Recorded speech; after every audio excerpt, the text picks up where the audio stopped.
সম্প্রতি জগন্নাথ বিশ্ববিদ্যালয়ের ছাত্রদল নেতা জুবায়েদ রহমানকে হত্যা করা হয়েছে নির্মমভাবে। এই হত্যাকাণ্ডে প্রশ্ন উঠেছে কারা এবং কেন ছাত্রদল নেতা জুবায়েদকে নির্মমভাবে হত্যা করলো। জুবায়েদ রহমান ছিলেন জগন্নাথ বিশ্ববিদ্যালয় ছাত্রদলের একজন উদীয়মান নেতা। রাজনীতি করতেন আদর্শ ও বিশ্বাস থেকে। সহপাঠীদের মতে তিনি খুবই শান্ত স্বভাবের এবং সংগঠনের প্রতি নিবেদিত একজন কর্মী ছিলেন। জুবায়েদ রহমানকে হত্যার ঘটনাটি ঘটে পুরান ঢাকার আরমানিটোলার একটি বাসাতে, যেখানে জুবায়েদ রহমান টিউশন পড়াতেন। তার সহপাঠীদের মতে হামলাকারীরা ছিল সংগঠিত, লক্ষ্য ছিল স্পষ্ট। জুবায়েদকে নিঃশেষ করে ফেলাই তাদের উদ্দেশ্য ছিল। এদিকে জুবায়েদ হত্যার পর দুইজন লোককে দৌড়ে পালিয়ে যেতে দেখা যায়। বিভিন্ন সিসিটিভি ফুটেজে তাদের পালিয়ে যাওয়ার দৃশ্য ধরা পড়ে, তবে তাদের পরিচয় কি এখনও নিশ্চিত হওয়া যায়নি। বিভিন্ন সূত্রে জানা যায় যে এই হত্যার পেছনে রাজনৈতিক প্রতিহিংসা থাকতে পারে।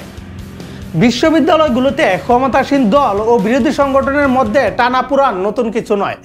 ছাত্রদল সভাপতি রাকিব জানায় যে আওয়ামী লীগ সরকারের আমলে জুবায়েদ বহুবার ছাত্রলীগের হাতে নির্যাতিত হয়েছেন। এই হত্যাকাণ্ডের পেছনে সেটাও একটা কারণ হতে পারে বলে ধারণা করা হচ্ছে।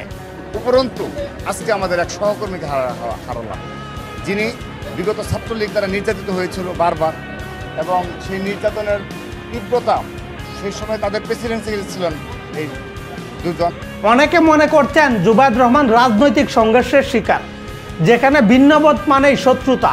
অন্যদিকে আরেকটি সূত্র বলছে জুবায়েদ যে ছাত্রীকে টিউশন পড়াতেন ওই ছাত্রীর বয়ফ্রেন্ড ও তার সঙ্গী এই হত্যাকাণ্ড ঘটিয়েছে, যদিও এই ব্যাপারে এখনও নিশ্চিত কোনো তথ্য পাওয়া যায়নি।